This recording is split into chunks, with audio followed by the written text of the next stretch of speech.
Since it appears you're calling back into a live show, we are reconnecting you now. Your show will go live in 5 seconds. 4, 3, 2, 1. Long Poetry Radio.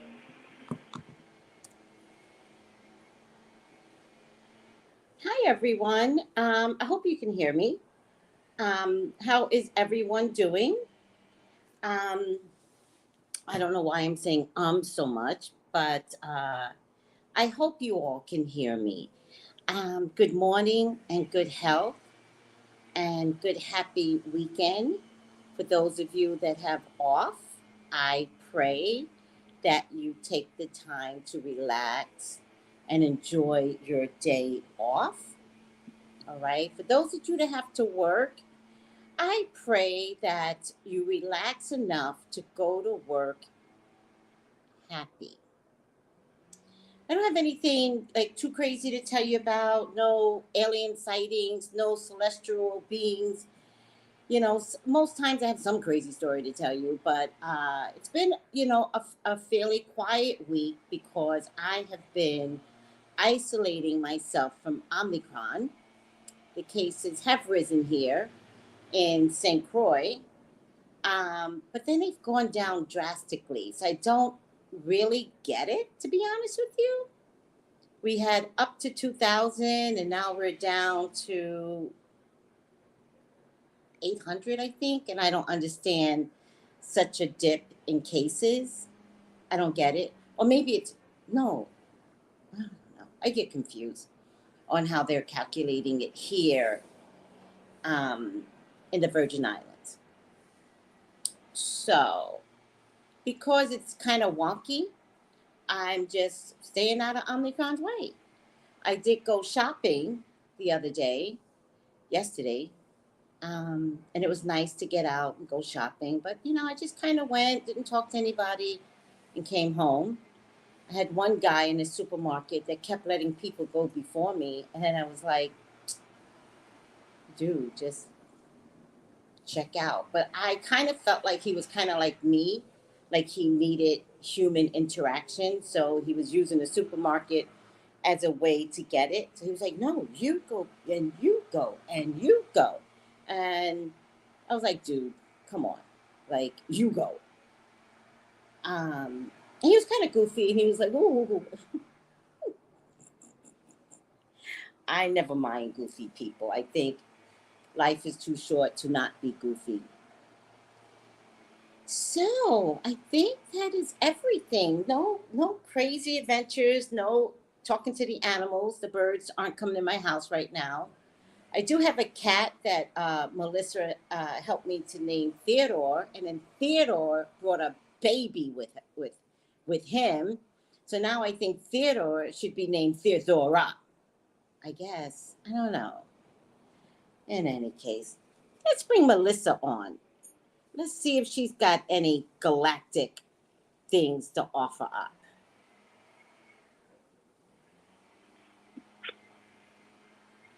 Melissa, how are you? There's a people cleaning because there's a church right across from me. How ironic. Churches follow me around, Melissa. Churches be following me. I live literally right across from, I think it's a Jehovah Witness or a Seventh-day Adventist church. And no one is attending the church, first of all. Because of COVID, they have not come back. And then right down literally, there's 2 churches on my block. Right down the block is another church. They have 2 churches. You know what? They might as well give up and make it televised if that's what they want to do, because it's time enough, Yeah. I mean, because it's small sometimes. Numbers are too small. And, everybody's breathing on each other, and you don't realize exactly how much germs is really there. One of the key issues that came out of Omicron, COVID, when it first was discovered, was that church quiet in Washington and Notre Dame burning down. I think that's in France. That was the first indication that churches are a problem. Now, I'm not trying to insult anybody's religion, but that's God saying churches got it wrong. And redirect your energies so that people can, get to heaven. People can operate better. Like, what is the message being given if that's not, I don't know what the message is anymore. The messaging. I know when I go to my church, which is a Presbyterian church, I don't always get the message. I fall asleep.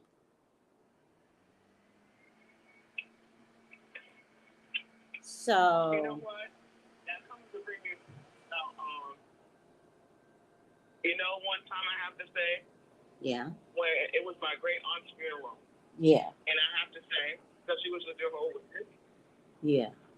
And the guy speaking, his voice was so, like, and then he talks about the cake and stuff. Well, when you bake the cake, you got to add the egg, the flour, and you stir, and you stir. Right? He was talking like that. Uh-huh. Tracey. Yeah. Would you believe I fell asleep?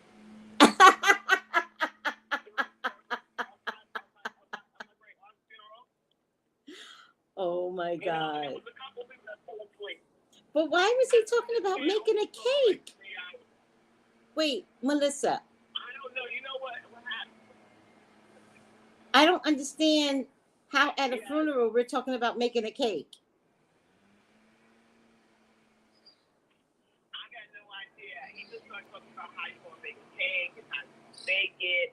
I don't know if it was cake or bread. It don't matter. Why are we cooking at a funeral? That is too funny. Tracey, I fell asleep. I believe you. It sounds like something you could fall asleep to. Jewel coming down my mouth. I'm being shaken to be awake.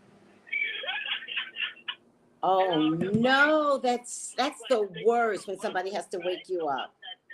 That preach. Uh-huh. Yeah, they call them brothers, right? So one of the brothers went up and started talking, and I was just like, I said, oh my God. I was like, I'm going to go sit just from here and talk. Oh my God. Melissa, my Bluetooth. Wait, Melissa, hold on. My Bluetooth, because of the noise out here, I don't even know what's going on. Let me see if I can turn my phone up. Oh, okay. Talk now, Melissa. Can you hear me better? Much better. Yes. Good. Yes, yes. Tracy, the whole cake, it was cake or bread, Uh-huh. but it was so long. I mean, it felt like 3 hours of my life, and I was just knocked out. My little brother was with me. We were both sleeping. Yeah. Through the whole service. Oh my God. I was like, wait a minute. And I was just like, oh my gosh. I said, if it's like this, I don't want to go. I don't want to go to nobody's church that's going to be that long and all that drawn out. Yes. Yes. I love what you said a couple of years ago. You said that you can have your own church in your own home. Yes. Right? Yes. Because you got to remember, after the whole, like you said, God is everywhere. Yes. Right? He's everywhere. Yes. So it doesn't mean you don't have to be in a building to praise him. You should praise him no matter where you are. Yes. I love that you said that, Melissa, because I know you all are getting a storm or having a storm, hit you, right? And I remember being a kid and getting storms and thinking, wow, that's beautiful. Wow. Even though it's a storm, I remember thinking, wow, So I just think that God is in your temple. He's in your soul too. And we got to remember, we don't go to church to remember God, right? We don't go there for one person, one pastor to remind us of God. We have to remember that our souls are God, that He's in us. Yeah. Mm-hmm. And we can't just go to church on Sunday to forgive any stupid crap we did all week, right? We got to remember that if we do something wrong in the moment, like at the end of the day, try to remember what happened and ask God, wow, I don't know if I operated well earlier today at work or whatever. You know what, too? We're human. Yes. We're human in having a spiritual experience, but some people don't put the two together because they don't realize. Yes. That, you're having to experience every single day. Well, Melissa, you just changed it up a little bit, and I don't think you realized it, but it was perfect, right? The saying goes, we're just human having a human experience, right? But you just fixed it. Right. You said we're human having a spiritual experience.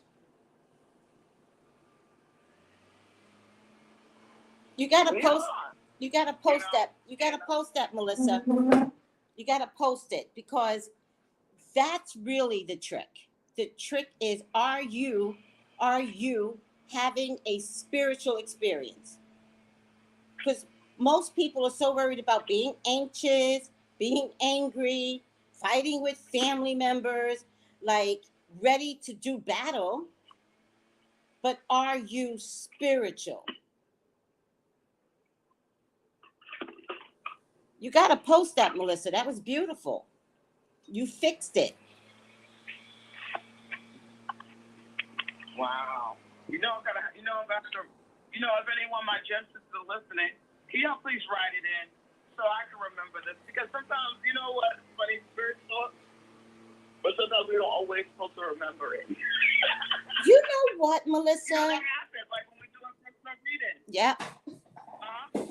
That is so true. It's so easy to forget. You remember? I'm like, no.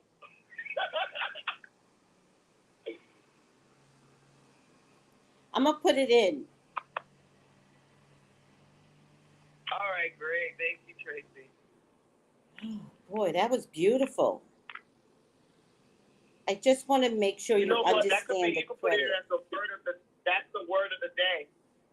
It's beautiful, Melissa. It could be the goddamn word of the week. You heard me? Oh. I would repeat this, Melissa, until the cows get it. I would repeat it until every cow comes home. It's beautiful. Wow. That, if you think about it, everybody in their household got some kind of milk in their household. Either candle. You imagine?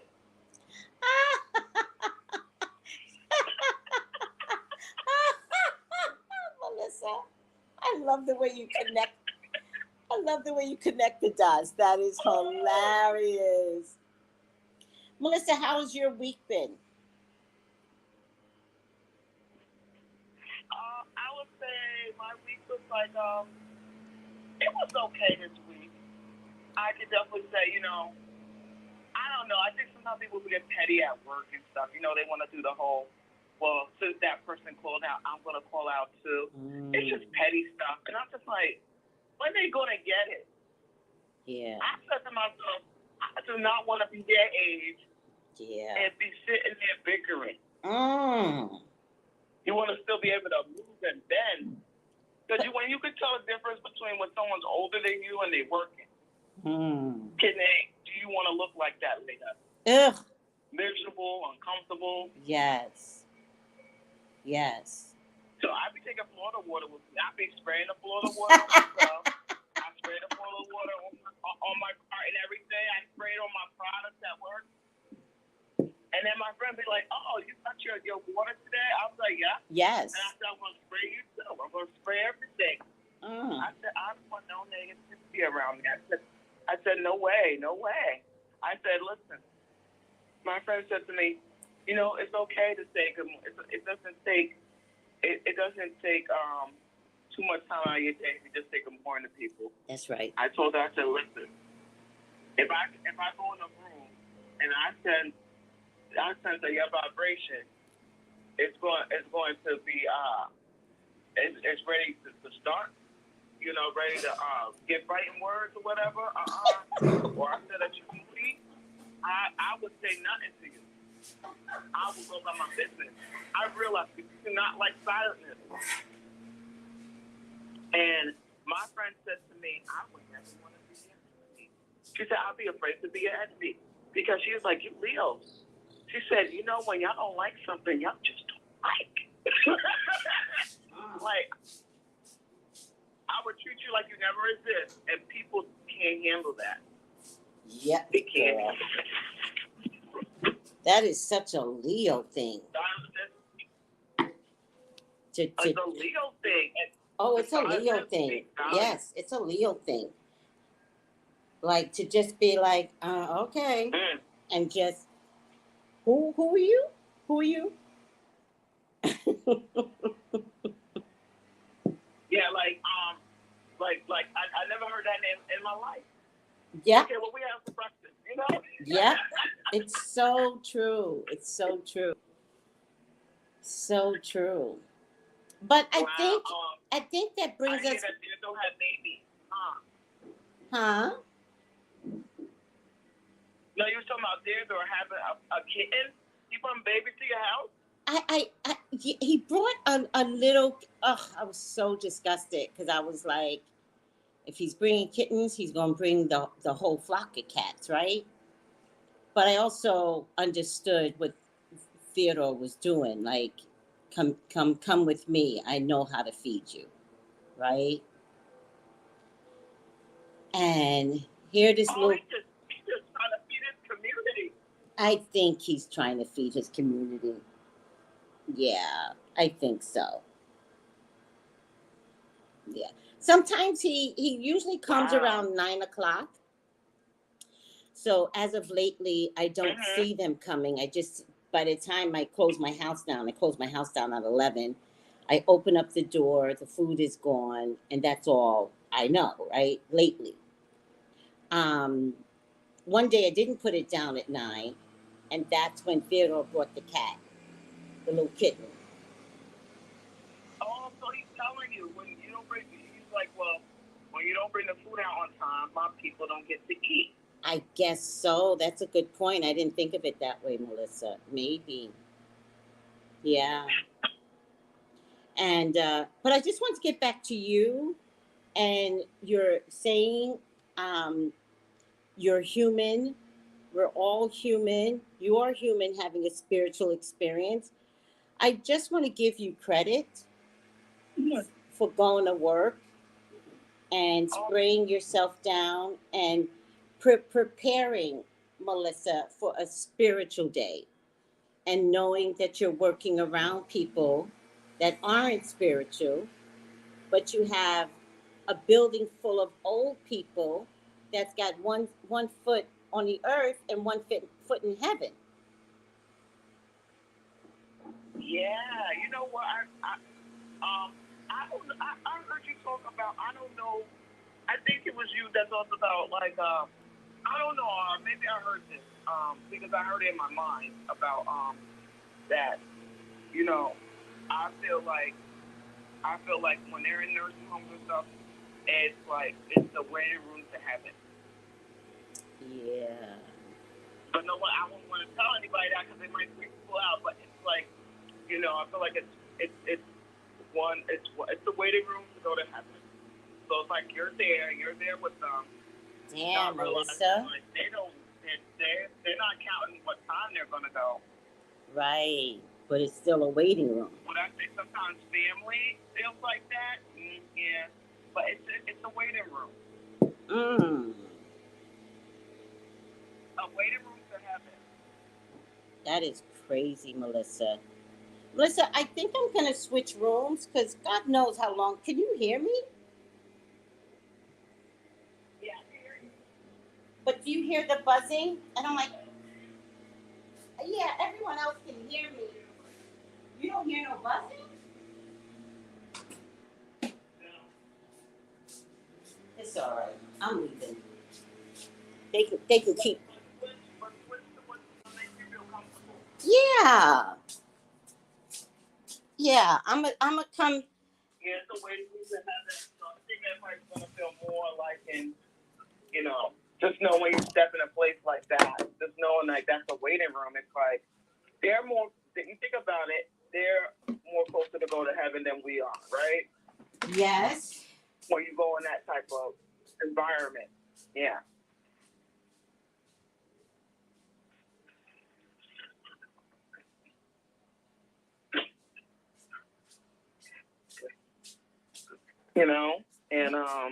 And Melissa, I think for those people that are taking care of their family members, rather than putting them in a room, a waiting room to heaven, like we got to give children that understand the assignment that take care of their parents, because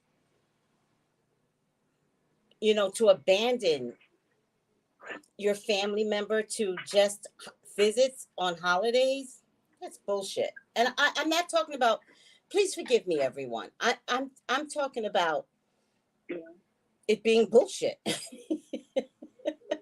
It's bullshit. You know what it is? I noticed. Honestly, I noticed that when you spoil a child, rotten, most of those children can't wait for their parent to go. They're like, all right, let me just, I know they got funds or whatever. Let me just burn it.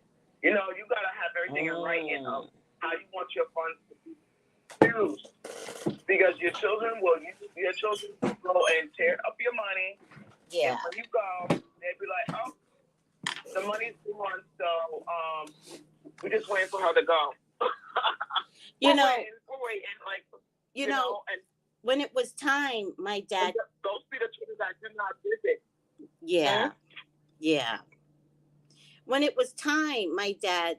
Those are the children. When it was time, my dad came to me. Go ahead, Tracey.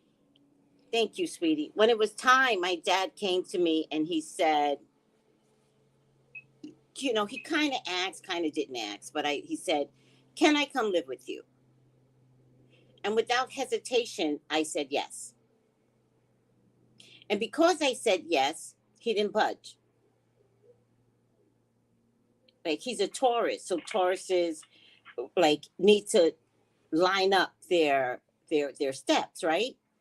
But because I said yes, he was like, okay. It took him about a year to leave his girlfriend that he was with for 27 years, right?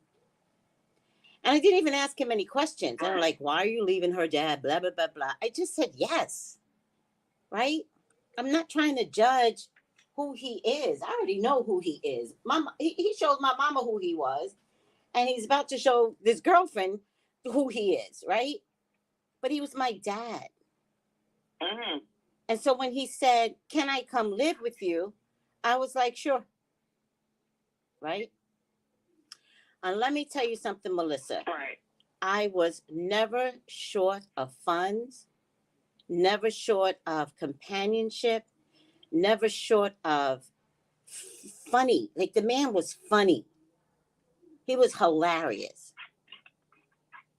He was there for my son. It was a great experience. And then at some point, he wound up getting sick.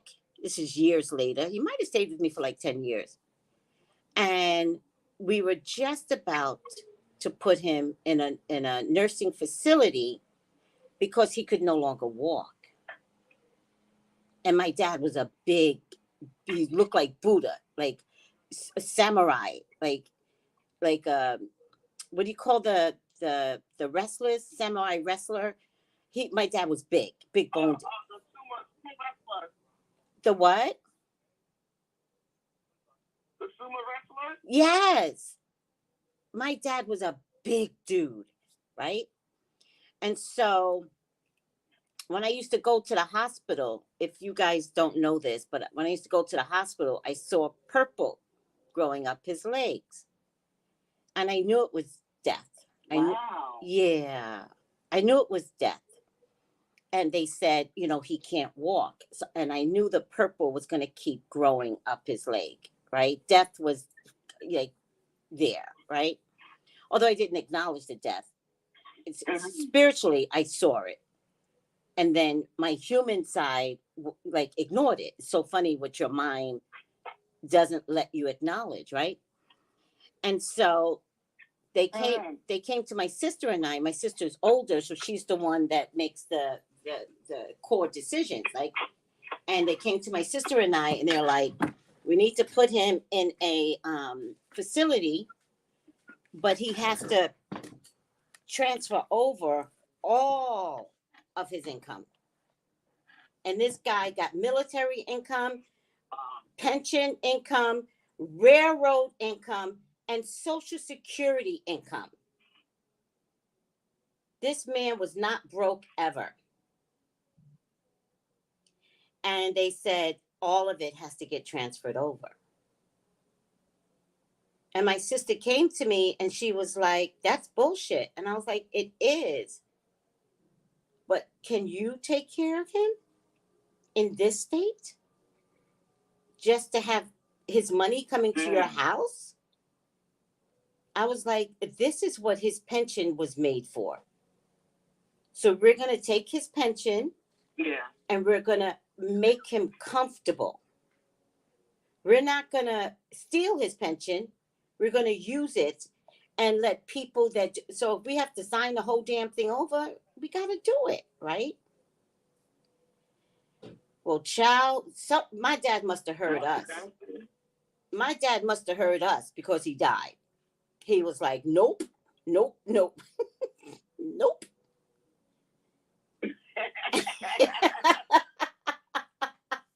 He's a Taurus. Somebody else touching my money? All right, I gotta go. Exactly. That's the way I saw it. I feel like he was saying, no, I didn't live all my life to have no. God, take me now.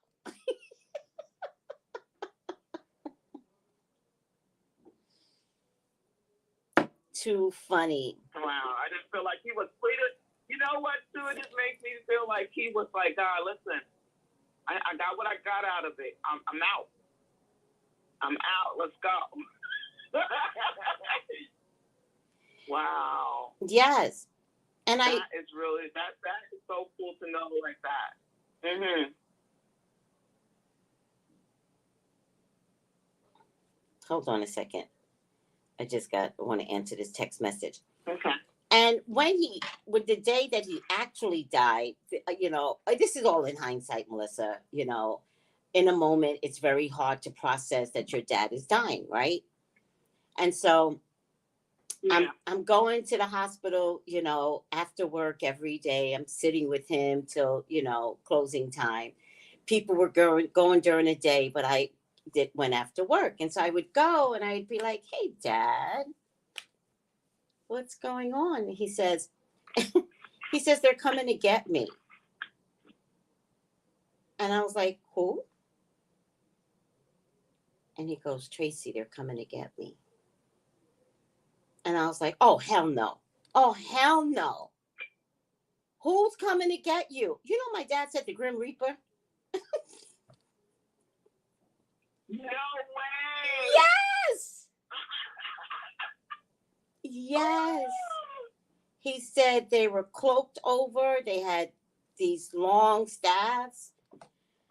And I was like, Dad, fuck that. Don't go with them. Don't. And I was talking like really strong to him. Like, you better not go with them. You better not go with them. They don't get to take you, is what I'm saying, as if I could stop death, right? Funny thing is, right?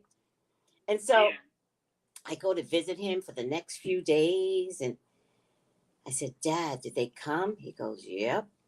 I said, you didn't go? Nope. Nope. Sometimes when you hear me nope, it's the way my dad said it. Nope. Nope.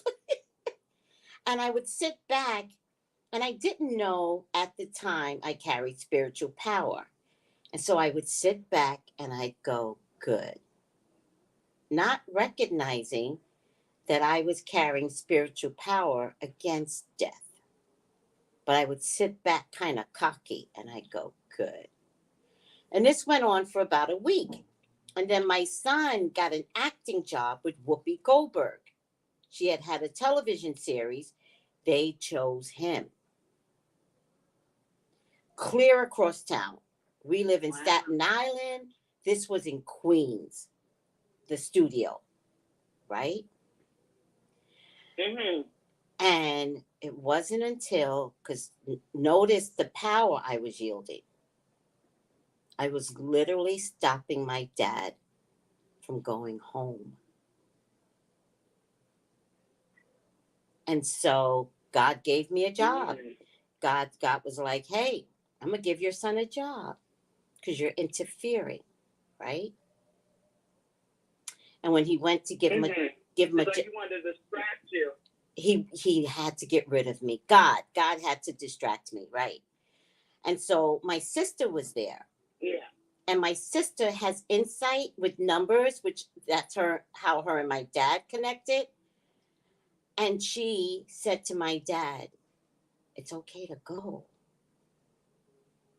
Don't stay here for us. Go.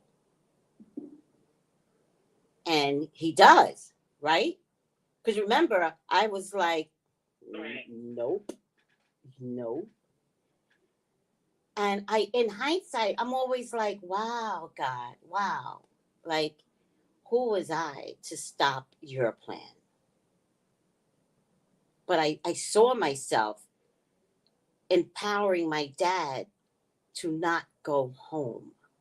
That's crazy, Melissa.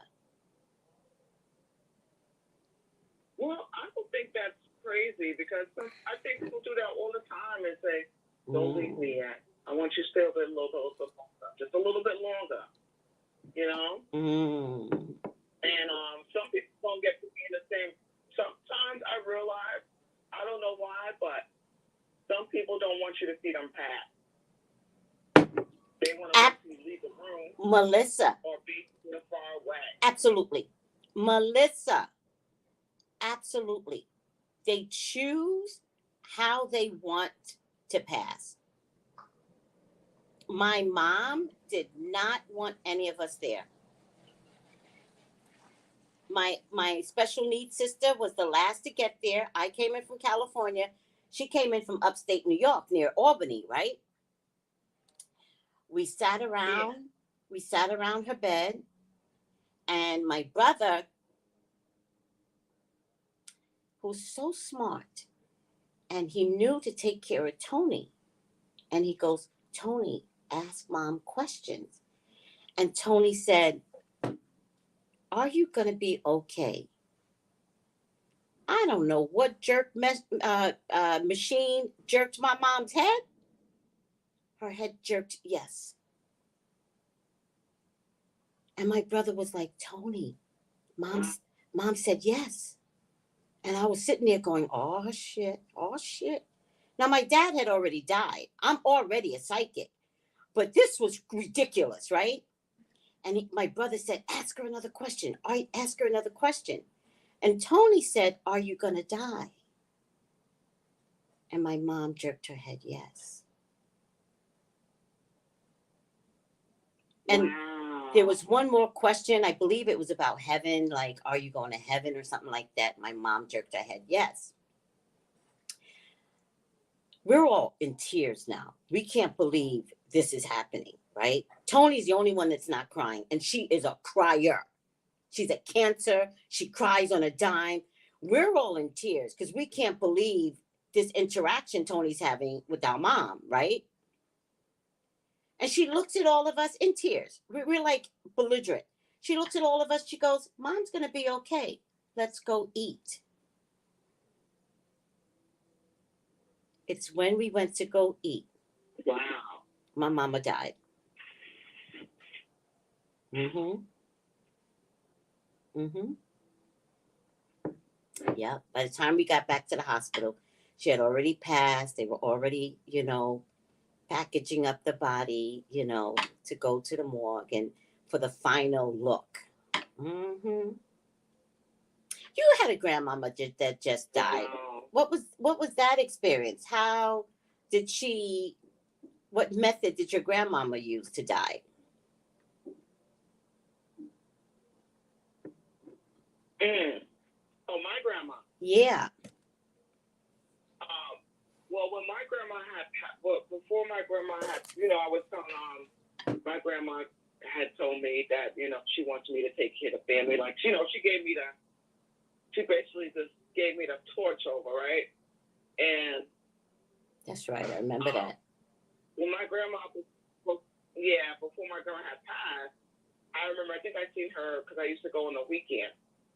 Mm-hmm. So she would just tell us, that she loves everybody. She loves everybody. And I have to share something. I got my mom reading with Deborah Hookie, and I was like, you know what? Let me tell y'all something. If y'all want to give your mother something for Mother's Day, yeah, go get a mediumship reading from Deborah Hookie for your mother for Mother's Day. Oh. Because let me put her in the feed. Have ties with from their mother, their father, they want to fix their relationship with them or whatever. Yes. Go and do it. And Deborah Hookie had said that Deborah Hookie had told my mom that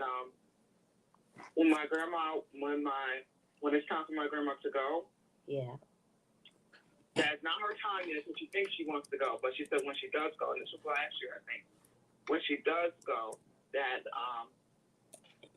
her nephew, Albert, is going to come get her because they were close together. Got it. So my grandma, mother, and my great grandmother was pregnant with my grandma, and her older daughter, was pregnant at the same time. So my great grandma gave birth to my grandma at home, and my great grandma that was pregnant with her child, she had him, which is named Albert, in the hospital. So my grandma grew up with her nephew, and they were the closest best friends that I got to hear. Right. And so it was Albert and Peggy. So my grandma's name was Peggy, and my grandma was in the last place that she was staying when she got really sick. She kept saying Albert all the time. He must have been coming then. And she was all the time, and then I'd be like, "What's going on?" She'd be like, "Oh." She's like, Albert's getting on my nerves. She's doing that. She's doing that. And I was just like, sugar. Oh, sugar. I'm like, Albert's always coming to see you. And I asked her, I'm like, she never talk about her husband coming or her sister. She doesn't really talk about them too much. Only Albert. He was there. So you would hear her for hours yell for Albert. And I was just like, look at the confirmation from Deborah Hookie from last year. Got it. And what did I have to say? So when my grandma passed, too, it was that older daughter that got to see her before she passed, but she left the hospital. So she didn't get to see her. And he's like, okay, I got to marry my grandma with nobody in me. And so that was kind of experience. And also what I got to learn is that my grandma didn't want her casket open. Yeah. She was like looking at her when she passed. Yeah. I'm like, how is that? Yeah. Yeah. In Catholic churches, we don't put the casket open. No? No, not in Catholic churches. So that wouldn't have been odd. That wouldn't have been an odd request for me. You know? Wow. They do have the viewing of the body, but the church service is closed.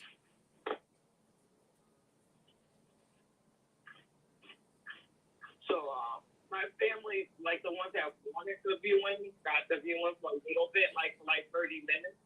Yeah. And then they closed it to say grandma switch it, but I was just like, I never knew that. Mm-hmm.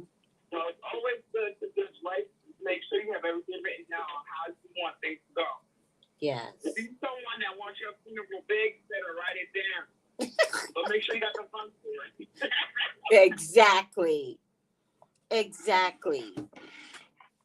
My mom paid for her own funeral. She already knew. She was not about to have that burden put on us. And then she left insurance behind on top of it. And that was nice. It was nice to. And even the clothes. Yeah. Mm-hmm. Because if you don't say what color you want to wear and stuff like that, you have to put anything on you. Oh my God. I know. They don't care. Let me tell you something, Melissa. My mom brought her own funeral dress and stuck it in a closet. And she showed it to us. She said, "Isn't this beautiful?" And I was like, "Ma, that is gorgeous, right?" I don't know what happened between somebody taking the dress to the cleaners and the cleaners losing the dress, because it actually looked like a wedding gown, right?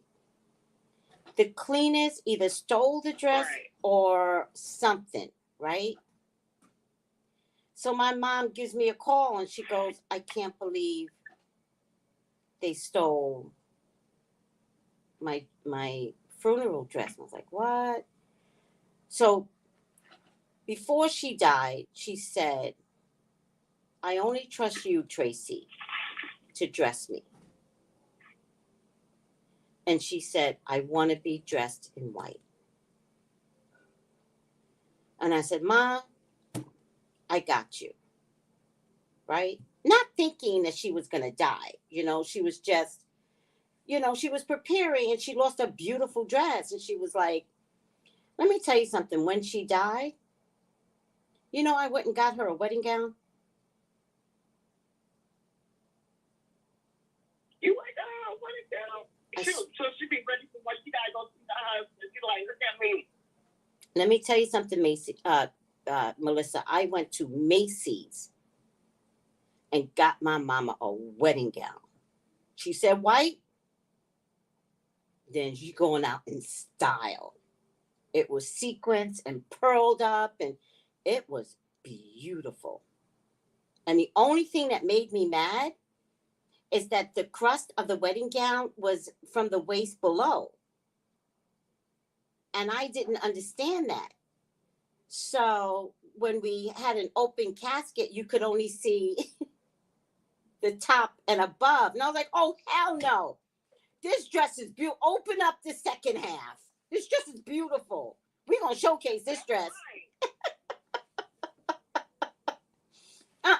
All the money I spent too much money to have this woman die in a wedding gown. No. Open it up.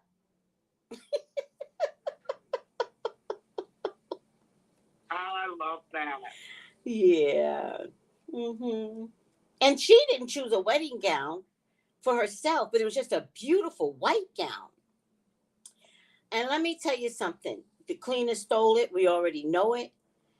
And she couldn't afford to buy another gown. And in the end, she was like, "Tracey, I only trust you to dress me." And I was like, "I got you, Mom." I wouldn't even pay her no mind. I was like, "Girl, I got you." I put my mother out in style. She was a bride. And she was married. She never got divorced from my dad. That's not the point. The point is, don't mess with me. Style. That was her wishes, Melissa. It was her wishes and her money. I love that. Yeah. What was I going to do? Take her money and enjoy my life with it? No, I brought her a wedding gown. And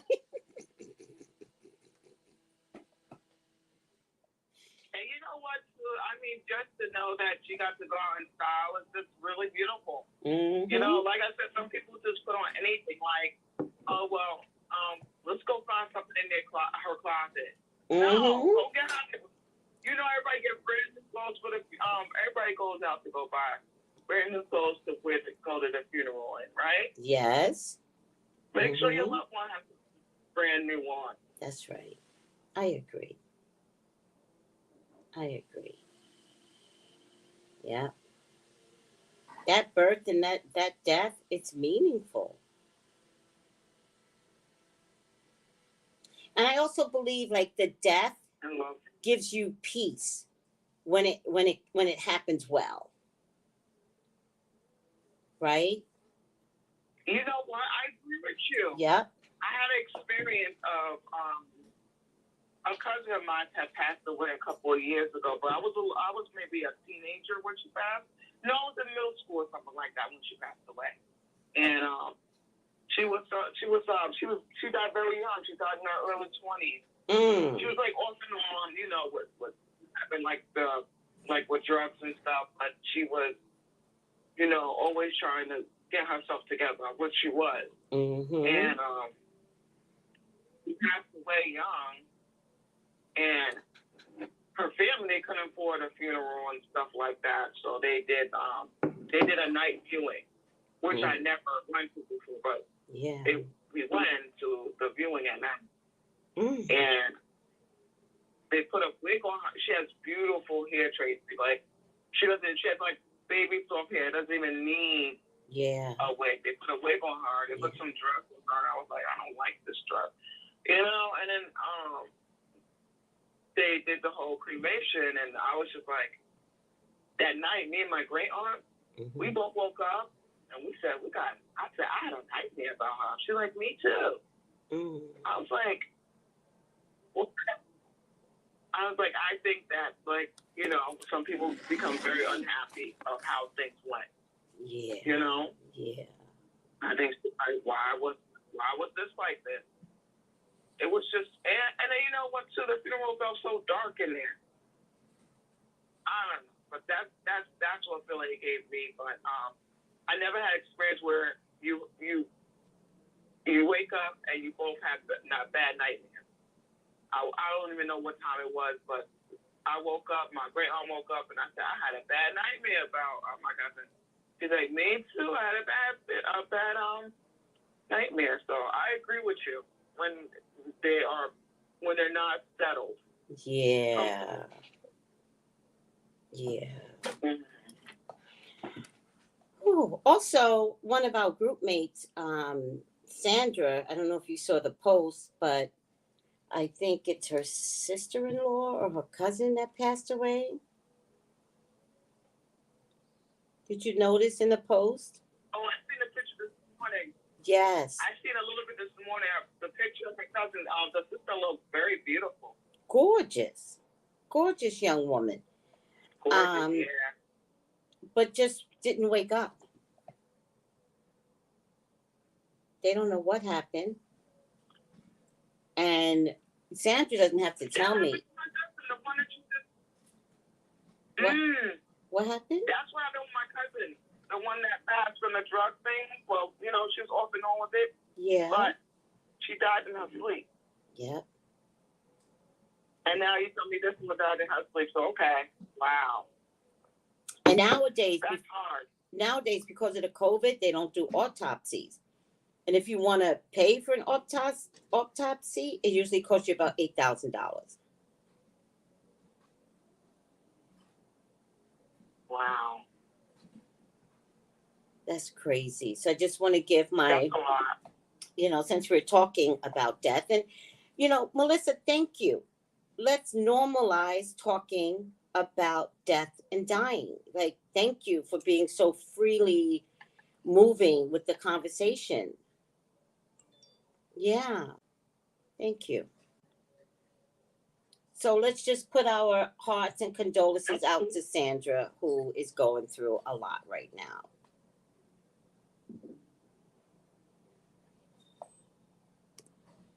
And also to send her the color of blue. You know, maybe even if you don't, you can just say Sandra or Joe, and just think of yourself saying heart. Blue hearts going up in the air. Oh, that's beautiful. You know? I can vision that. That's like you're sending that energy. Yes, I can vision that. You know, Sandra goes to Deborah Hookie's classes every week, Melissa. She has never stopped. So I went to her classes for a little while, but yeah. Yeah, I mean, you went to Deborah Hookie's classes as well, right? And yeah, but she continued. She continued, and so I wrote to her this morning, and I said, Sandra, you are a medium. When you can, explain to your sister-in-law what happened. Tell her to not be afraid to go to the light. And then I said, just sit quiet inside yourself, right? Sometimes we're so sad, we don't know how to be that spiritual person because we're having a human experience, right? But I was just there to remind her, like, no, you know what to do. So I just said, sit quiet inside yourself and explain to her what you know so far, and try to hear her answer you back. And you know what, too, Tracy? That she can light a white candle for her. I will tell her. Okay. You know, at my dad's 1-year anniversary, because he was the first to die, and it was just heavy on me, the family. We had never had a death in years. So this became the first death, right? And at his 1-year anniversary, I lit a white candle. And from my early studies with herb, I realized patchouli was patchouli oil and patchouli herb was the perfect herb to light at the 1-year anniversary. And I did it.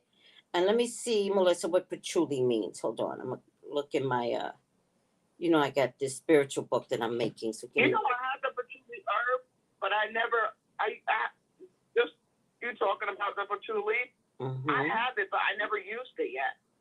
Let me tell you what it's. And you know what? I'm going to use it tomorrow. There you go. Wait, you know the new moon is coming up, right? No, what day's the new moon? February 1st, I think.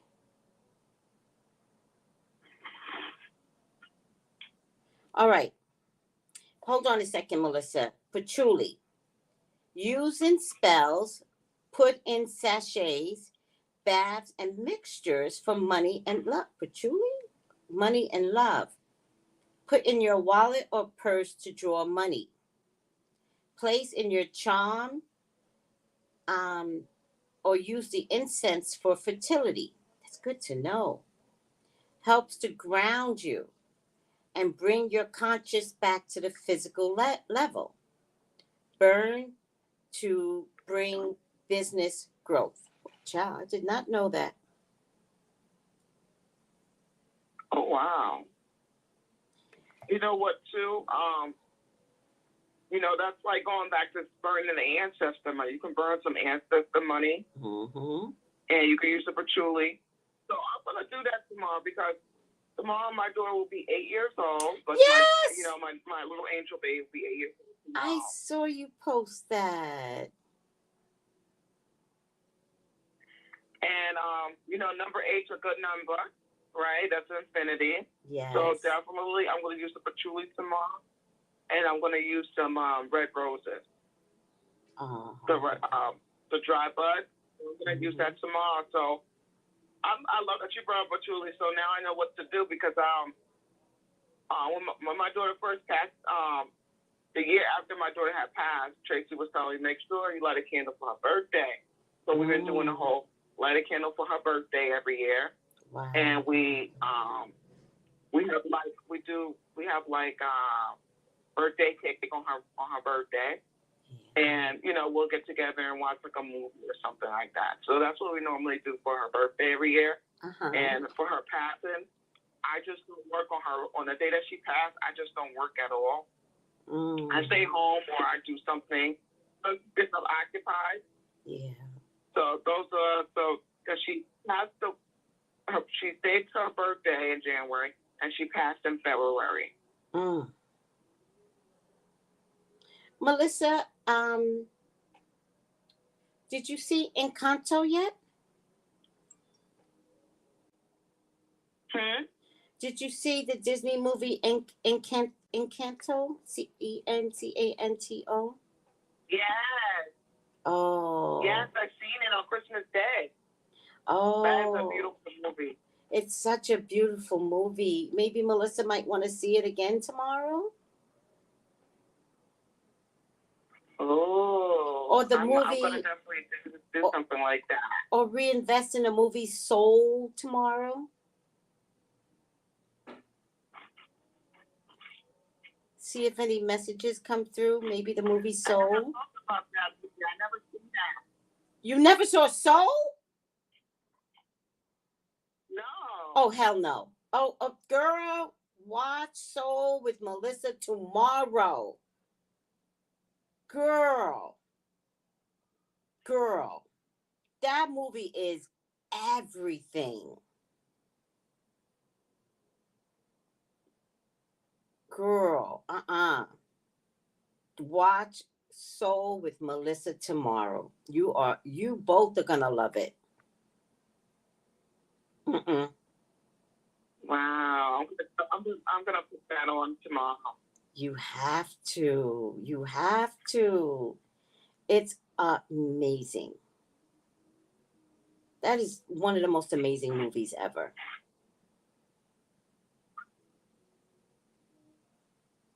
I love that. Thank you. You know, it's like everything having some type of connection today. Yes. You know? Yeah. Yep. Oh, there's. We gotta read your revelation. Yeah. About your revelation. Yeah. I'm so sorry. You know, you're so easy to talk to, Melissa. So I'm so sorry. All right. Let me just see. Do you remember where we were at last week? That's the only thing. What happened? Oh, no. I said no. I mean, you know, I love how I could talk to you all day long. Yes. But I was like, oh, my God, I forgot about your revelation. Yes. No. You're so easy to talk to. So I do love just, you know, bouncing back and forth with you because you're very spiritual. So, you know, sometimes it's hard when you want to have a spiritual conversation with people and in the middle of you thinking that they get it, they don't. And you're like, oh my God, like, this is so difficult. But you don't have that. You flow very well spiritually. All right. We are at Revelations 11. Revelations 11. Hi, it's in the stars. And in the stars says, yep, Soul is really good. I might watch it with you tomorrow, Melissa. Oh. Let me know what time you're going to watch. Well, I'm not trying to force you, first of all, because, you know, I'd be telling people what to do. I'll watch it on my own. You just, because I will direct your whole life if you let me. Lottie wants you to know that you have an angel child. She has so much love for you, Melissa, and you are amazing. Thank you so much, Lottie. Yes. And I definitely want to know like what time I light the candles because that is a powerful thing. Like once a time I did that a couple of years ago. Mm-hmm. Every time it was time to light a candle, I always let people know what time to light the candle. Yes. So I light a candle for like, you know, you know, even if they don't got no herbs and stuff, just let the candles set their attention. Yes, yes. Well, just let me know and we'll celebrate with you. And you know, you should know this by now because we talk about it a lot. My Alyssa plant lives with my assistant and his family. I love that. Me too. You know, she's like, I'm staying with somebody that's close to Tracey, and I'm all right. Yes, yes. Because your plant grew like a tree. It really did. I have to talk to him and make sure it's still standing because I had to put in a stick and tie it so that it wouldn't. What I didn't realize is that one, it was a money tree, one, and two, you're supposed to braid the tree. I didn't know that. So you know what? I don't know that neither because I still have I have Alicia's tree here too, and it actually has a little Christmas ornament with her name on it. oh wow. Wow. Mhm. We just put a stick on it to hold up the money tree because it's long and it wants to only move one way. Yes. You know, towards the window. They love light. Yeah, I was gonna say that. They will lean toward the light. So yeah, you gotta put in a stick and you gotta tie it. Don't be afraid to tie it real tight. The tree, it's because it's a tree now. It's no longer a plant, right? Yeah. So I mean it's No beautiful. longer plain. It's beautiful. All right, let's get started on Revelations 11. Is everybody ready? Now, remember the last time we talked, which I told you I'm going to start looking at the sky a little different now. Remember the angel came down dressed in a cloud and had fire legs. Mm-hmm. All right. So, huh? That was the Tempest card, right? Yeah, I think When so. we noticed that Yes, we talked about the Tempest. Mm-hmm. And then remember there was something else there about eating something that's going to taste sweet in the mouth, but make the stomach upset. But it had something to do with prophesizing. You must prophesize. When you eat this, it tastes sweet, but will go down bitter. And they said to the person that's telling the story, which I have no idea who this person is, they said, you must prophesize again about many peoples, many nations, many tongues, and many kings. And so chapter 11, the title is The Two Witnesses. And then I was given a reed, like a measuring rod. And the angel stood saying, rise and measure the temple of God, measure the altar, and those who worship there. Well, listen to what that, okay, Jesus Christ. All right. Oh, child, you can't even complete one sentence without there being meaning. So it says, then I was given a reed. I don't know what a reed is, but they said it's like a measuring rod, right? And the angel stood saying, rise and measure the temple of God. Measure the church. You understand, Melissa? Mm-hmm. Give the church a side eye.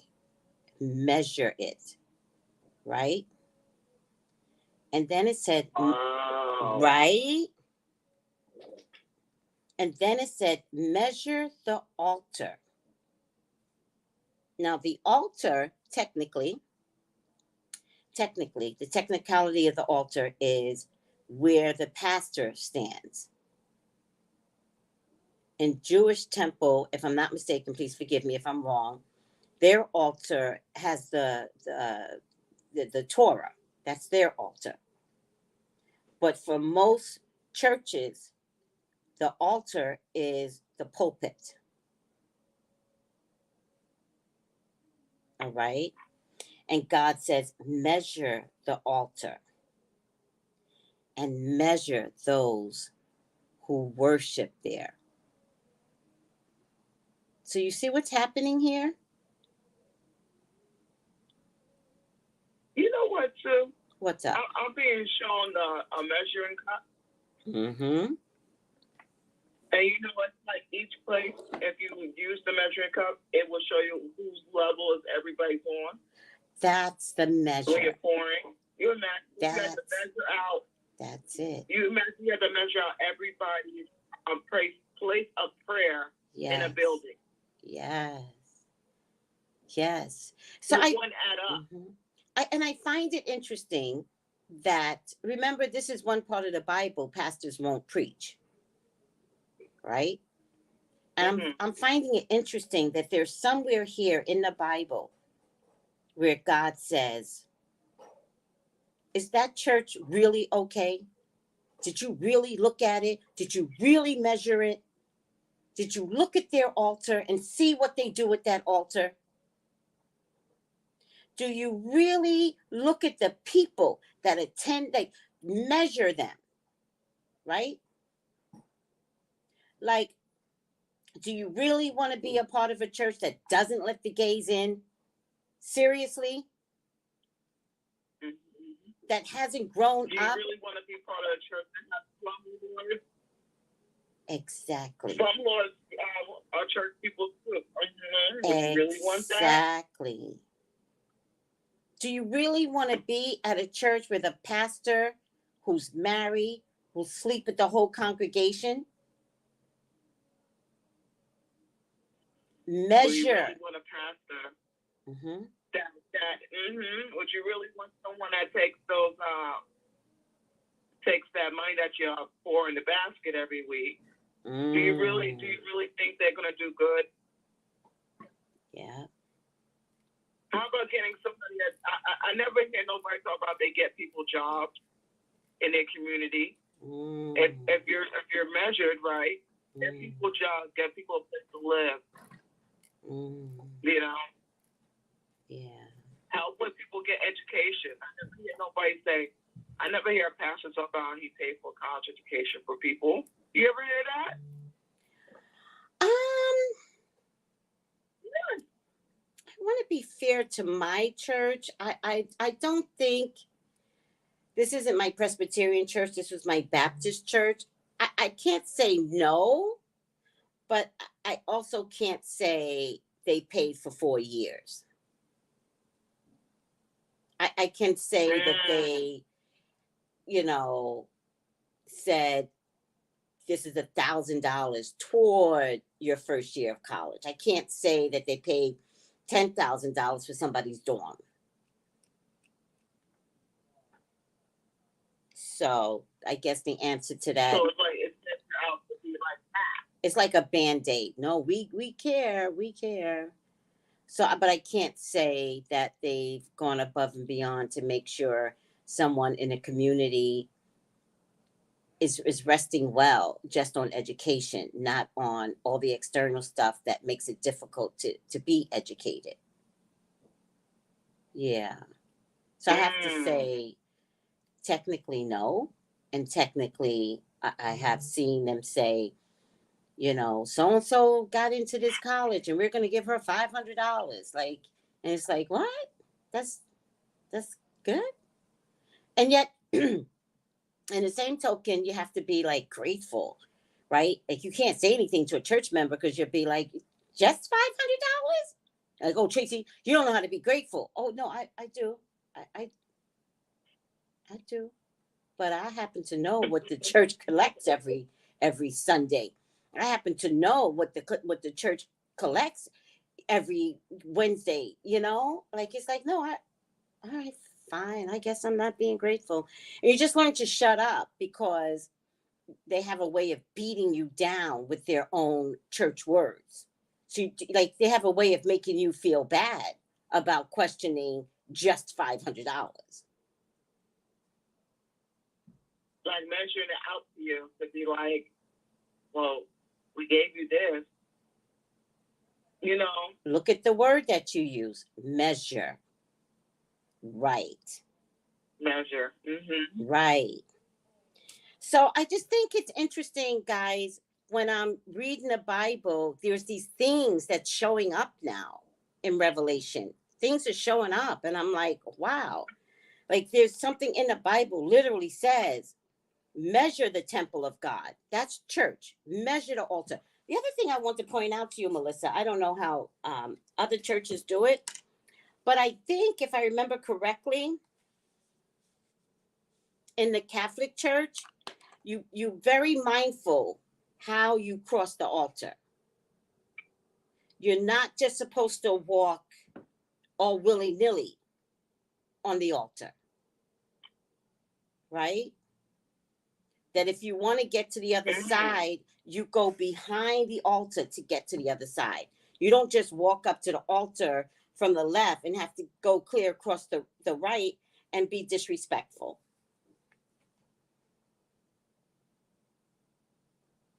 Because that's measuring the altar. Like, do you respect the altar enough, not just to be all willy-nilly?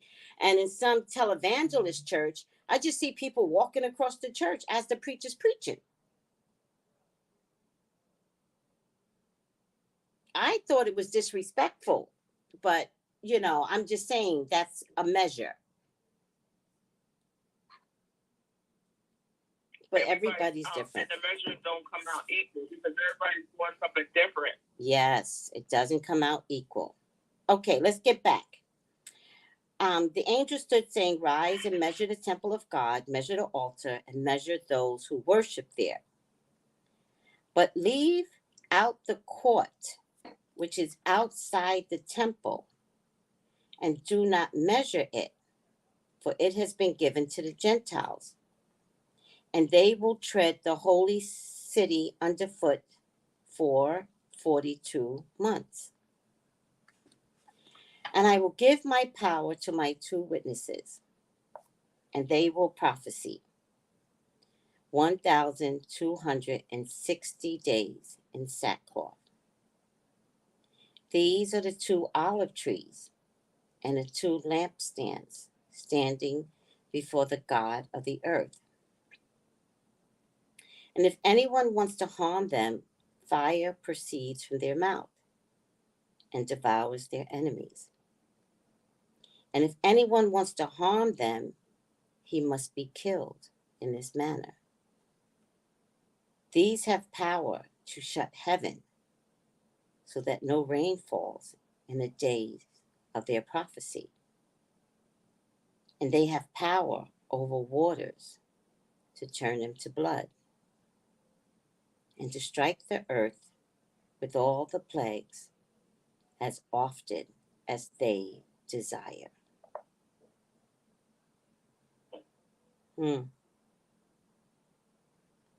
That's deep, huh, Melissa? Tracy. Yeah. So you know what, too? You know what, too? Doesn't it sound like they're fasting? Explain a little bit more. I would say like maybe the ones that had like I feel like the person that has like this power that they get them for the months, right? Yeah. I wonder, are they fasting? I mean, like they're doing like a little sacrifice of fasting, and 2, they're being protected at the same time. And they meaning the 2 witnesses? Because, witnesses, yeah. See, I think the way they're describing the 2 witnesses. Go ahead. Oh, no. I just, from them eating the whole book, well, you know, the book first was sweet, now it's bitter in their stomach. So it just makes me feel like they just went through some type of, like, a lot of changes to their body. Yes. Okay, so what you're talking about with the eating and the bitter, I think that's in Revelations 10, and has something about John eats the little book.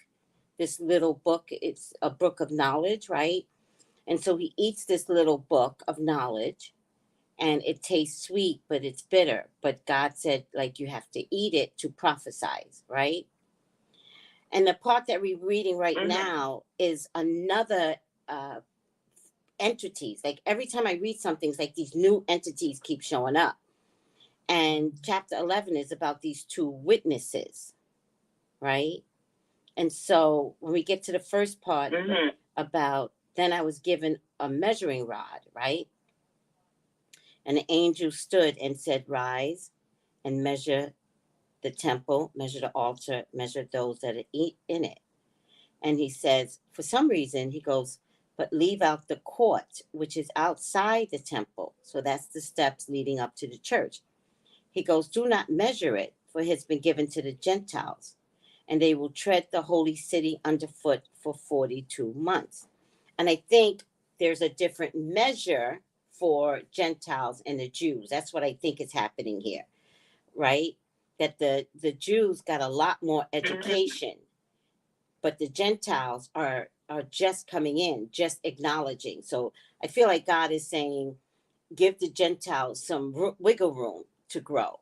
But the Jews, you already know, right? Because I knew you from inception. I knew you from Adam. And then he goes, I will give power to my two witnesses. Now, these are two new entities being thrust upon us, right?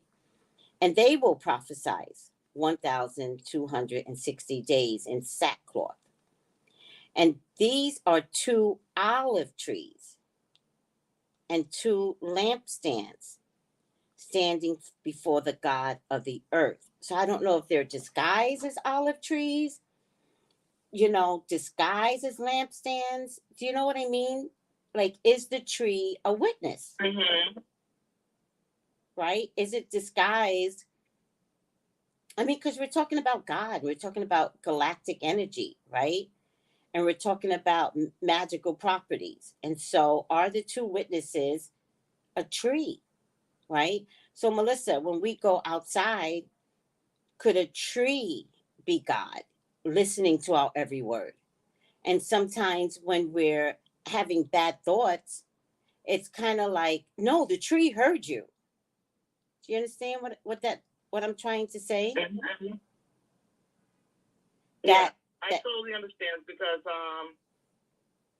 I usually like to go outside, and I always feel like the trees, no matter what we go through, the trees see everything.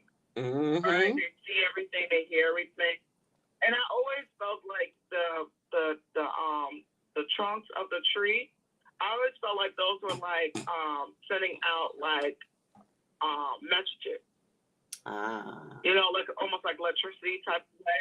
It always felt like they were sending out messages to, like, it made me feel like they sent messages to the spirit world. Right. When we communicate with the tree. Right. So I say that to say, like I feel like in Revelations, it's kind of like you got to shift gears constantly in Revelations. So one way he says it is that I've got two witnesses. Because we're human, we're saying witness with the eyes, right? That's the way we're thinking, because you're human. But God says, no, they're olive trees. And Melissa, have you ever seen an olive tree? If you could look it up, an olive tree is huge. And it's very magical looking. I haven't seen an olive tree. I'm going to look that up. Look it up. They're very magical looking. Right? They look like a tree that you and I would believe in. It's very magical. The girth, the bark of the tree, it's very wonky. And so an olive is very precious to God, and throughout the whole Bible. Olive is the tree of life, basically. Right? Mm-hmm. And so he goes. It's very abundant, and it's Hmm. I said it's very abundant with all the olives on it. Yes, it really is. And he goes, I will give power to my two witnesses, and they will prophesy. And these are the two olive trees and the two lampstands standing before the God of the earth. And remember, a lampstand is light, right? And it says, Right. if anyone wants to harm them, meaning the witnesses, meaning the trees, fire proceeds from their mouth and devours the enemies. And if anyone wants to harm them, he must be killed in the same manner. So if you think you're going to knock down the tree with a saw, it's going to turn around and you're going to get hurt, right? These have power to shut heaven. These witnesses, they have the power to shut heaven. They have the power so that no rain falls in the days of their prophecy. They have the power over waters to turn them to blood. And they have the power to strike earth with all plagues as often as they desire. Now that's pretty deep, that God says to some entity out there, when I send you down there, do as you will.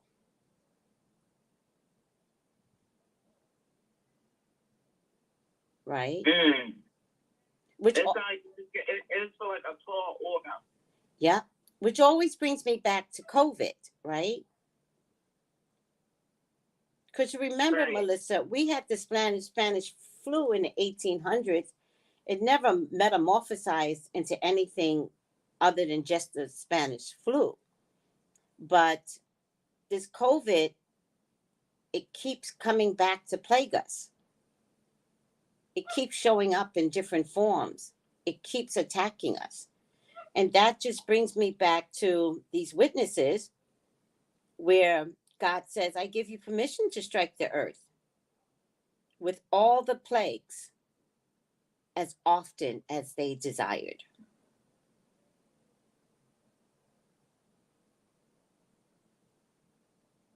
Wow. So it's like they're given that order that they can do as they please. But until we listen to what the order is, Exactly. then it's going to keep mutating. Exactly. And so remember in the beginning part of chapter 11, God says, measure the temple of God, measure the altar, measure those who worship there. So there's a problem. There's a problem with church. There's a problem with the altars. There's a problem with church worshipers. And God is saying, I know you're not being authentic. I already know it. And so I'm going to send somebody down to start looking at all of this. Right? And the first thing COVID did was shut the churches down. People don't see that it was as a favor, so that you didn't have to be measured. Do you understand? Like God was like, why don't we just let me do them a favor. Let's shut the churches down so I don't have to go in and see how many phony people are going to church every Sunday.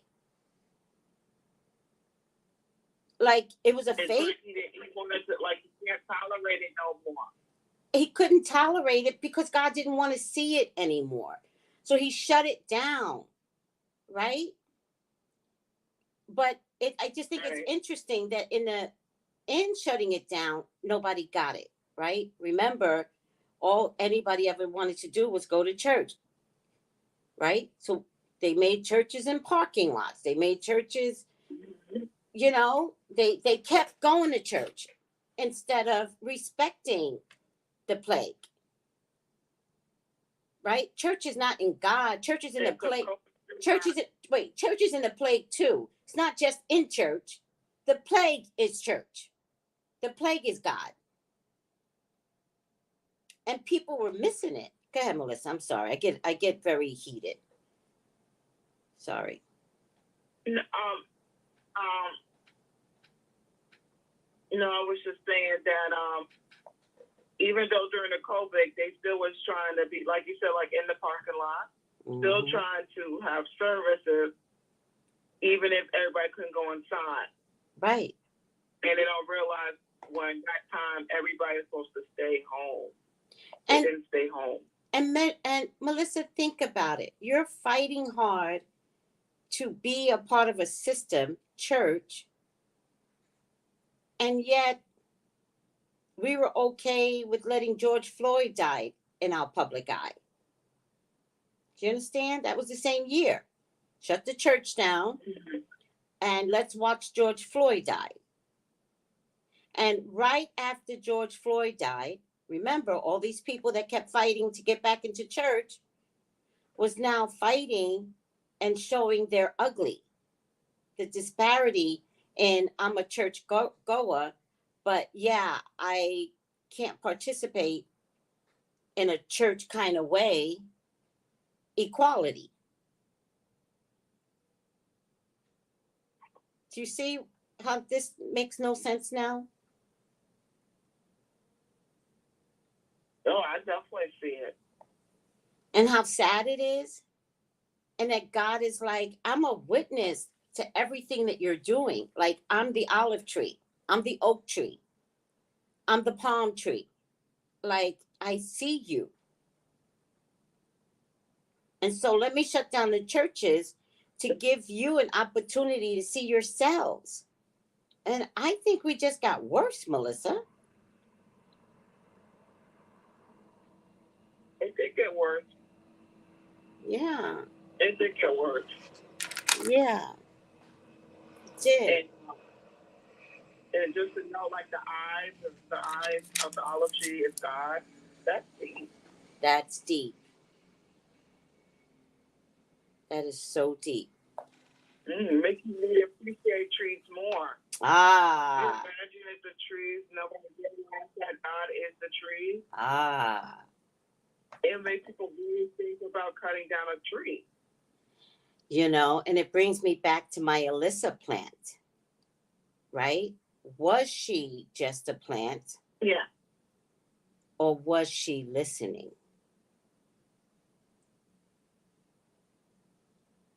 Huh. Right? Right?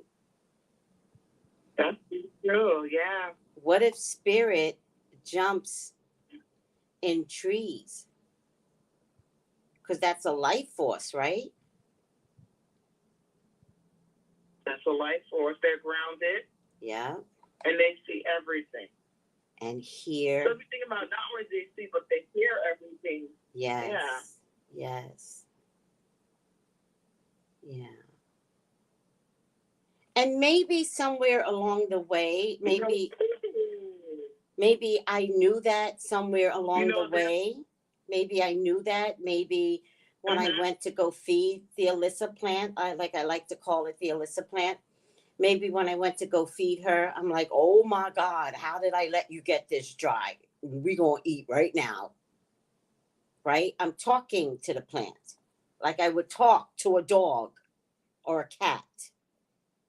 I acknowledge the life force. And then at some point, for years, I've had the Melissa plant for, almost 8 years now. She would be 8, right? Yeah, she would be 8. Yeah, I got the plant. Well, wait, she lived for 2 years. So wait. No, You got the plant the same year. I think you got the plant the same year Alyssa passed. Because I got Alyssa plant from the after the funeral. A friend of mine came to me with the money tree plant. And you know, you And I told was me like, about it I'm like, on the Blog Talk Radio. You told me about this money tree plant that you had gotten. yeah. Mm-hmm. And right after that, I'm on the bus and some random dude walks in with this little tiny plant and says he's selling it for $10. And I knew right away it was Alyssa. I knew right away. I was like, $10, I got that. And I have to tell you, Melissa, I think it was my last $10. Wow. Yep. Yep. And now that we're kind of wants to bring me to tears, because now that I'm reading this and God is trying to say, like, I am the plant, I am the olive tree. Like, Melissa, I don't think I ever went broke with the Alyssa plant in my house.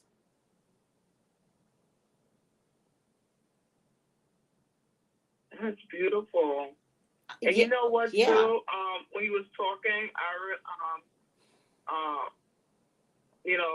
Spirit was saying to me, God is the eyes, and it's basically like the trees are God's ears and eyes. Yeah. And probably the plants are too. Yeah. Yeah. I think so. Yeah. So Lottie says measure has two meanings as well. Please, Lottie, tell us what the two meanings of measure is, because we're learning together. I am not an expert. I'm trying to understand the best way I can, and I just feel honored. One, Melissa, that you're here, and two, that the insight is easily coming to me.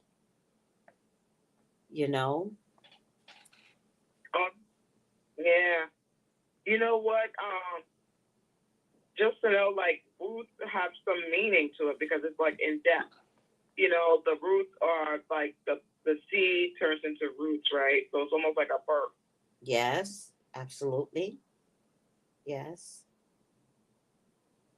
The seed is giving birth without a doubt. Yeah. So beautiful. That's deep too. All of it. All of it. All of it is deep. All of it. Whew, child. And so. And you know what? The olives actually do look like the pit of it does look like an eye. Right? Oh, I think so. You're right. I never thought about it that way. But it does look like an eye. You know how like the by the olives? They Yeah. always got the pit in them. Yeah, it looks like an eyeball. You're right. You're right. Yeah. Absolutely. It's a very insightful thing to see, Melissa. All right. 11 chapters. Go ahead, Melissa.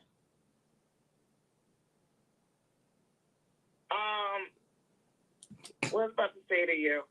So I looked up the olive spiritual meaning, right? Mm-hmm. And it says symbol of friendship and reconciliation, but cleansing and healing, light, victory, and richness. And above all signs of and above all signs. And it says, and above all, a sign of peace.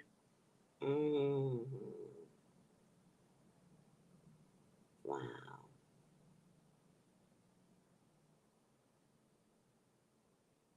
Wow, that's beautiful. Wow. Did you look at the picture of the olive tree? Did you see how magical it looks? It is so pretty. I never seen that. I never looked at an olive tree before, but that's beautiful. Yeah. Makes me want to get one. It's so pretty.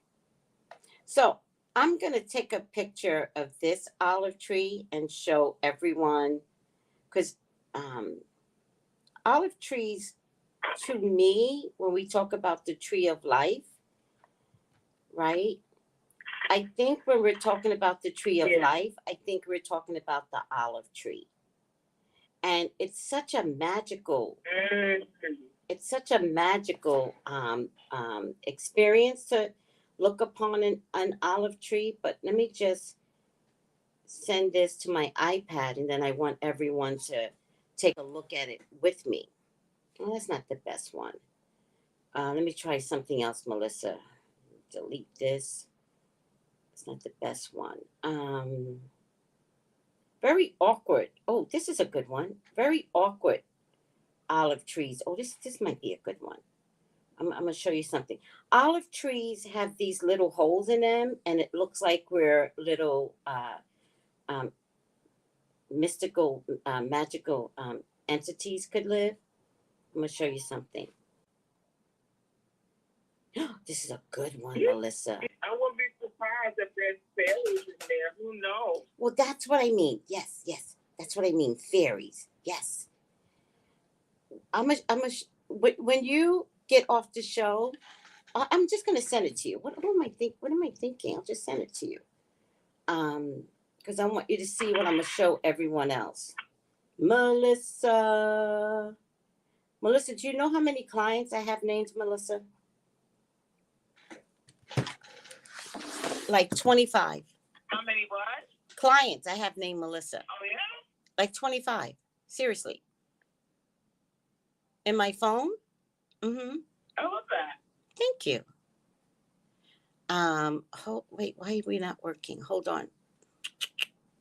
Oh, Melissa. Banners. It doesn't want to work now. You know, this phone be playing games. Let me show the peoples the olive tree. If you guys had never seen an olive tree, I'm just assuming. So this is an olive tree, guys. Melissa, did you get it?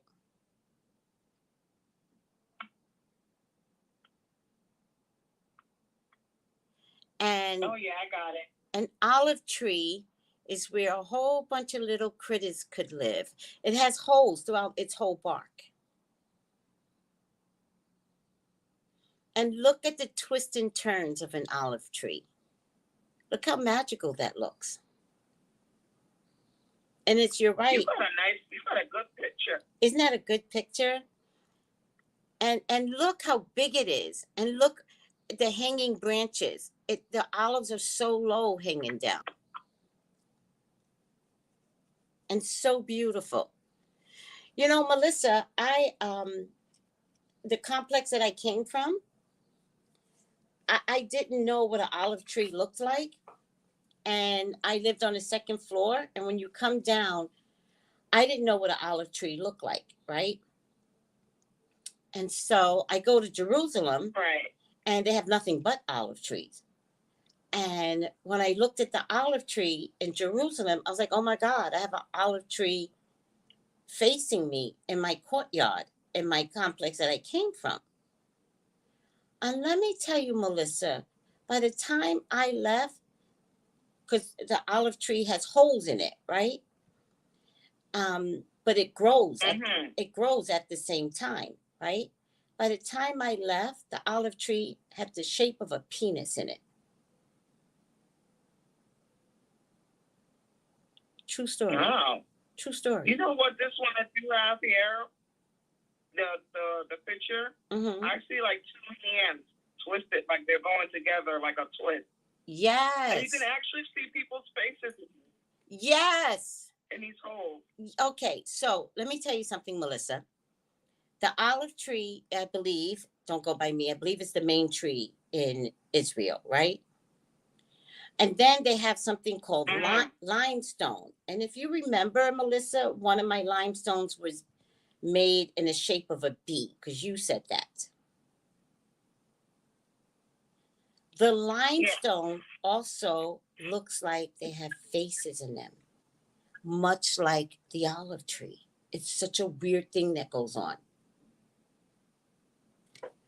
I'm telling you, Melissa, there's There's mystical, magical stuff going on in Israel. I mean, the Israelites know it, right? It's just sad that they always have to be fighting the Palestinians who also want to claim the territory, but that's neither there nor that's not our problem. But it's just sad to me. You know what, too, Tracy? Yeah, that is sad. Tracy, when you talk about you going to Jerusalem, right? Yeah. My aunt, one of my aunt's good friends went and got a plant in Alyssa's name in Jerusalem. What? Yeah, where you could get when your family member passed, you can, family or friend, whoever, you can, when they pass, you can get them they plant a tree for them. Oh wow. In their name. I would do that on a dime. That sounds nice, Melissa.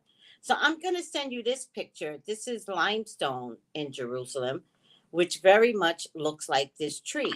I'm going to send it to you, Melissa. Hold on. And then I'm going to put it in the group as well. Take a look at this. And then I'm going to put it in the group. Look. I would love to put the olive tree right now. If I had a chance to, I would love to touch one and just see what energy I get from it. Well, Melissa, maybe you have seen olive trees like me, but you didn't know it.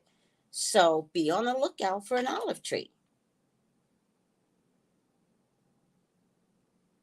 I will definitely be on the lookout. But if the picture that you sent with the olive tree, I mean, you can see faces in here. Yeah. I can see someone's mouth, their nose. Yep. You can actually see like almost like an animal in here too. Yep. And I think I see a little teddy bear. I get it. I think that's the purpose of the olive tree, is to carry the energy of souls and people to live in, which is why in this part of the Bible where I feel like, I could be wrong, but I feel like God is like, no, I'm watching you. The olive tree is a witness. So now can you see how the olive tree becomes a witness? It looks like mystical beings are in there. Do you get it? It's beautiful. Did you now take I definitely get it. Now take a look at the limestone, Melissa. Look at the limestone I just sent you. And everyone, look at the limestone. The stone, one of the stones of Israel is limestone. And I was shocked, Melissa. I mean, shocked. And I don't even scribe, Melissa. Listen to me. I do not scribe. I was shocked at how many faces I saw in limestone. Tracy, I didn't get it from you yet. I gotta wait a few minutes. Oh, hell no. It'll pop up. No. We're going to get you this. We're not trying to play games with spirit. We need Melissa to see this, please. Let me make sure I sent it to the right Melissa. Maybe that was the problem, too. Oh, no, it said not delivered. Oh, darn it, Melissa. It's not delivering. Damn it. Oh, man.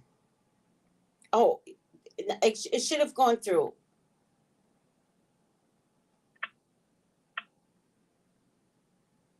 Should go through now.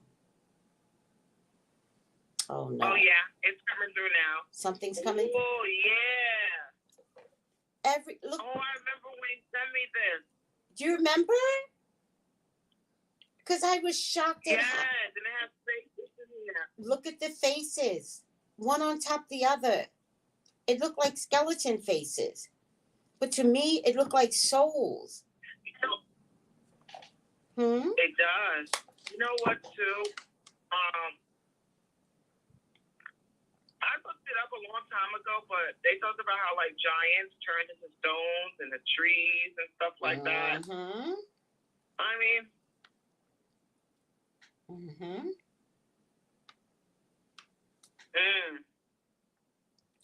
I definitely feel like souls. But I see a lot. You see a lot of what, Melissa? It's definitely a lot of souls in here. Thank you. You know what, too? It's like you don't see happy faces in these souls in the stone. Mm-hmm. You know? Mm-hmm. Right, Lottie. You know what, too? It feels like they've been cast here. You what? I said it feels like they've been cast there. And what does that mean, cast? What does that mean, Melissa? Meaning that they're going to be staying around for a long time. Oh, yes. Yes. I definitely feel the same way. Yeah. That they're meant to live. Their new life is the stone. Their new life is the tree. Mm-hmm. And Lottie said, fascinating idea, tree and walls carrying spiritual energy. I love that. Love and peace to everyone. And Lottie has said that trees have talked to her. And I know for, yeah. Yeah, she says trees have talked to her.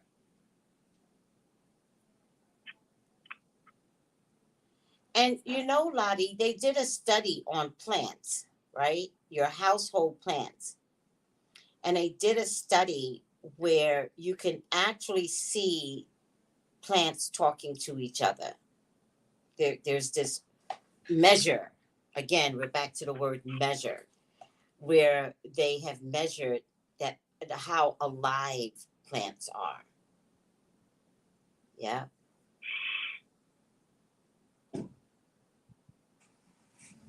And Melissa, when I used to live in Jersey, this is going back years now. I used to have a fireplace, and I put all of my plants at the same fireplace, but I only put them there until I could decide how to place them around the house later. Well, I left them there too long. Yeah. And I realized, I didn't realize how much they loved each other, right? And so I'm settled in, it's like 6 months later. And so I go to move the plants around the living room to give it aesthetic beauty. And they all started dying. And they didn't want to leave each other. Exactly. And I had to stop and listen to them, Lottie. And what I heard was, put us back together. And so I did. I was like, oh, everybody get back together. I don't care what order y'all were in before. This is your new order. But they wanted to touch each other, Melissa. And this is what I began to realize. That when a plant leans into another plant, their energy feeds off of one another. And it's a beautiful thing when you discover plant life. They need each other.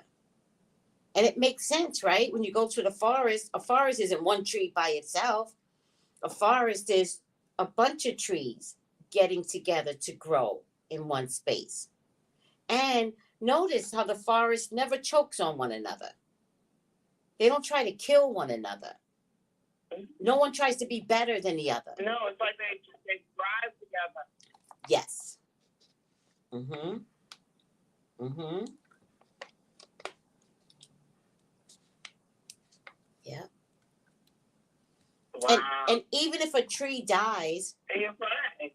It doesn't mean the other trees dies with it. It just means something organically changed in between with the particular tree. It falls 90 seconds. Oh my God, we're almost over. It falls to the ground, but it doesn't mean the other trees die with it. But if you put a dying fruit with fresh fruit, the other fruit will die. So it's just weird. That's true, because you pick it from the tree. Yeah. Yeah. Yeah. 60 seconds. Wow. That is so cool to know. It's like, oh my, it's like it really, just to know, like, they have that communication with each other. Mm-hmm. Yeah, I mean, you got to think about the it's just magical. So, Melissa, Kay And the said, animals that over the zip.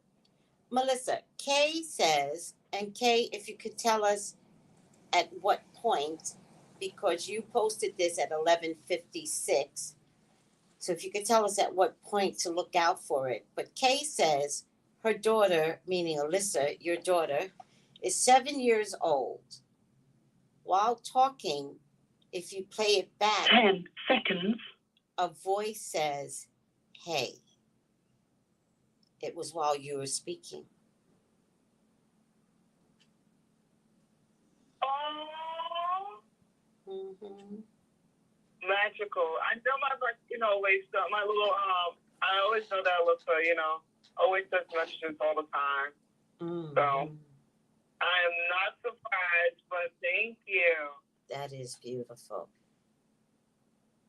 If you could remember what Melissa was saying, Kay, at what point, but you wrote this at 11:56, so it must have been around that time.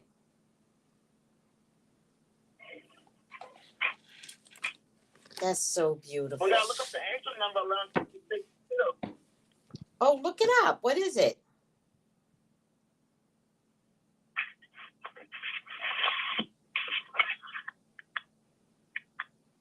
Look that up right now.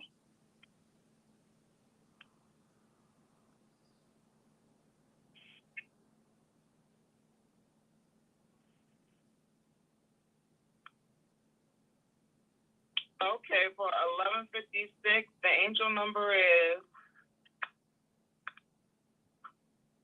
Oh my goodness, why is my thing being so slow? Take your time. Okay, so angel number 1156 implies that you have to make a commitment in your life in order to make a greater impact in the life you are existing in. In other words, every relationship you are in needs your commitment. Basically, everything will work if you are willing to commit yourself and do the things that make your life better. You know, that reminds me of And that reminds me of the reading that you got. Huh? That reminds me of the reading that you got. Oh. Read it again and really listen to spirit, because that reminds me of the reading that you got in the group.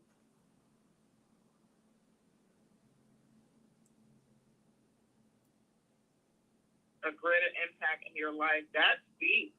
Right. That's Melissa's message to you.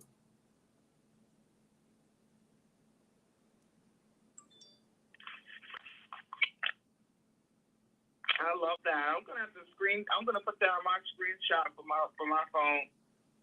Mm-hmm. With the angel number. Mm-hmm. Yeah. Yeah. So that's beautiful. Did you read all of it? Were you done reading all of it? A little bit. Another part of it says, equal every commitment you are embracing will give you the chance to accomplish what you have been dreaming of. Melissa, that's your reading. So, that is my reading. That's your reading. That's your reading. That's validation about your reading. Can I explain to everyone what your reading was about? Sure.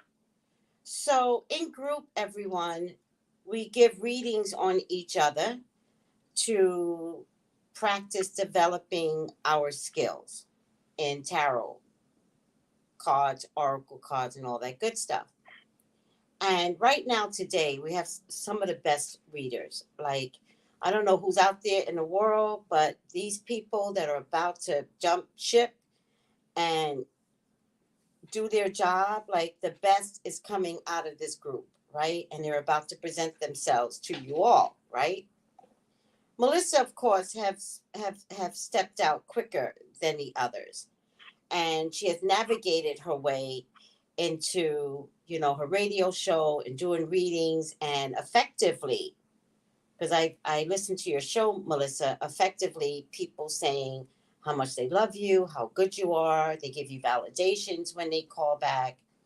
And you want all of that. And so Melissa was like, you know, is this something that, you know, God is going to allow her to?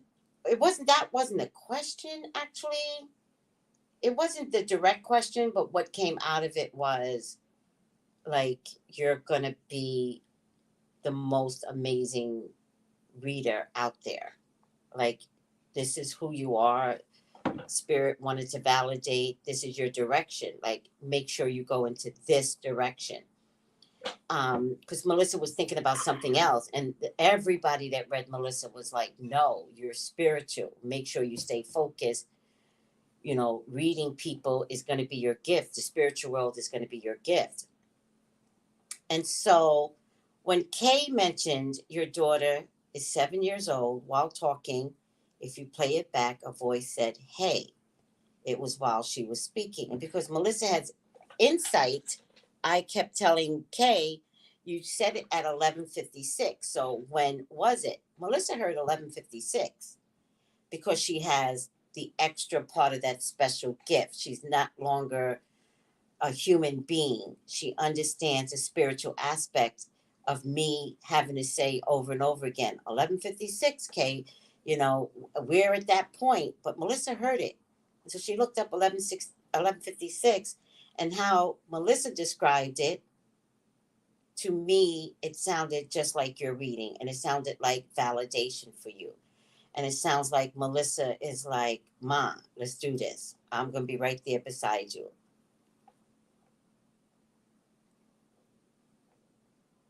So beautiful. I love that. Me It too. is beautiful. Me She's too. like, cheering me on. Let's go do this. That's right. That's right.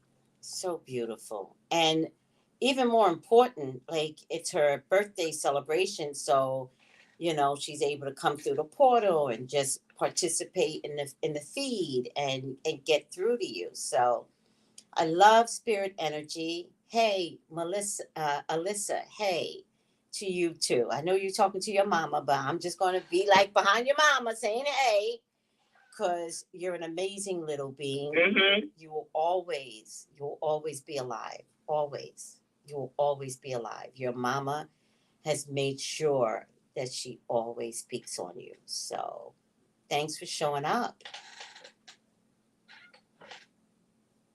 Thanks for showing up.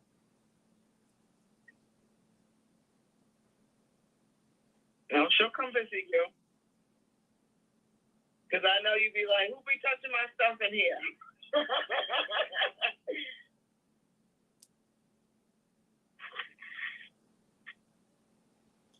All right, guys, we have some plant tree energy that I think is a great way to end the show. We have to start talking to our trees and our plants, and we have to, you know, plant tomatoes and plant mint and plant basil and buy some plants for your house. But, you know, all of that is spirituality. Everything that you do to participate in life's goodness. And don't worry if you have a green thumb, you don't have a green thumb. I don't know if that's the purpose. Like, I've had plants that couldn't survive, right? But I have other plants that thrived. So don't push out there so much negativity, because the plant eats that up too. Just pick up a plant. Try to pick up a dying plant and see if you can revive it. Because Charles is saying something about a plant that was dying, a spider plant that had died, but took it inside and started doing gratitude to it every day. I love that, Charles. And so I went to throw Leo with my spirit plant, and this plant is growing back as I speak. And Charles has named the plant Patricia. So yeah, go to Walmart and pick up the worst plant out there and pray over it and talk to it. Boo, boo, boo, boo, boo, boo. You gonna grow plants? We gonna do this. I'm gonna find out what it takes to keep you alive and give you some food plant. Oh, I think I lost Melissa, guys. I think I did. So let's end the show. To everyone that was listening, wow. Thank you for letting us revelations you. Thank you for giving us an opportunity to talk about plants and spirit and death and living and spirituality. Thank you for letting us get comfortable to talk about revelations. Not so scary all of a sudden, right, Lottie? All of a sudden it's like, I think I can handle this. All of a sudden it's like, all right, Tracy, what's the next thing that's coming through in Revelations?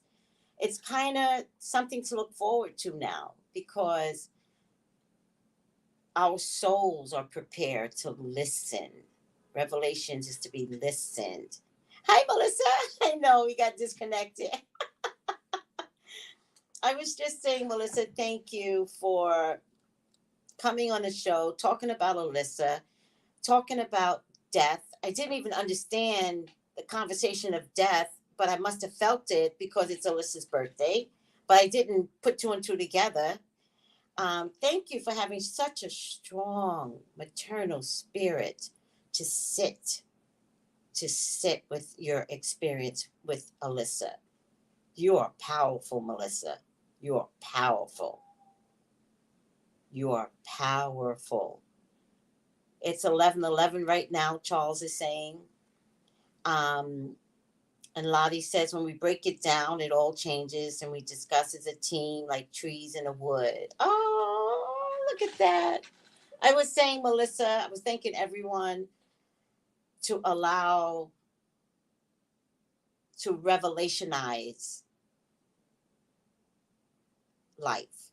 Revolutionize life, right? To discuss it, to not fear it anymore. Everybody keeps coming back to get something out of it, and we're no longer scared. It's like every time we come, we're intrigued, and something new comes out of it. And today, the newness that we got today was the plants are listening, the trees are listening, spirit, God is there. All right, Alyssa, happy birthday. And thank you for showing up. And thank you for your message to your mommy. And many blessings to everyone. Come back next week. Thank you for being with me and Melissa. I love you all. Take it easy. Bye.